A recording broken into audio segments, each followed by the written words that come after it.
Hello అందరికీ welcome to the channel VA foods in stories. ముందుగా అందరికీ శ్రీరామనవమి పండుగ శుభాకాంక్షలు. ఈ శ్రీరామనవమి అంటే మనకు ముందుగా గుర్తొచ్చేది ఏంటి? సీతారాముల కళ్యాణం. అంతేకాదండి, శ్రీరాముల వారి జన్మదినం కూడా ఈరోజే. చైత్ర మాసంలో నవమి రోజున పునర్వసు నక్షత్రాన శ్రీరాముల వారు జన్మించారు. పండుగ అంటే మనకు ముందుగా గుర్తొచ్చేదేంటి? ప్రసాదాలే కదా. ప్రసాదాలన్నీ ఒక ఎత్తు అయితే, ఇప్పుడు నేను చెప్పబోయే ఈ పంచకజ్జాయం మాత్రం ఇంకో ఎత్తు. ఆ పేరులోనే అర్థమైపోతుంది కదా, 5 వస్తువులు ఉండాలి. ఈ 5 వస్తువులతో మనం ప్రసాదం రెడీ చేసేసుకుందాం. మొదటిది ఎండు కొబ్బరి తురుము.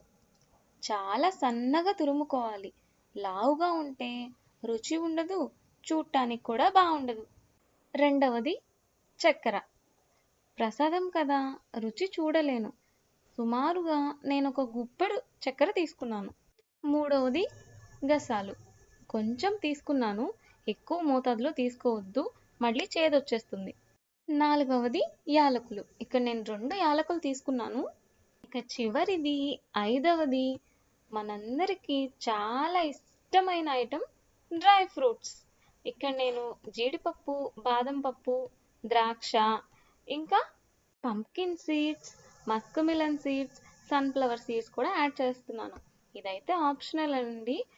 బాగా నచ్చే వాళ్ళు మరిన్ని డ్రై ఫ్రూట్స్ కూడా వేసుకోవచ్చు. ఇప్పుడు బాగా ఒకసారి కలుపుకుంటే మన ప్రసాదం రెడీ. ప్రసాదం రెడీ అయిపోయింది. దేవుడి దగ్గర పెట్టుకొని ఈరోజు మా పండగ ఇలా కంప్లీట్ చేసాం. మీరు కూడా పండుగని ఎలా జరుపుకున్నారు అనేది నాకు కామెంట్ బాక్స్లో చెప్పండి. ఈ వీడియో మీకు నచ్చినట్టయితే లైక్ చేయండి, సబ్స్క్రైబ్ చేసి బెల్ ఐకాన్ క్లిక్ చేయండి.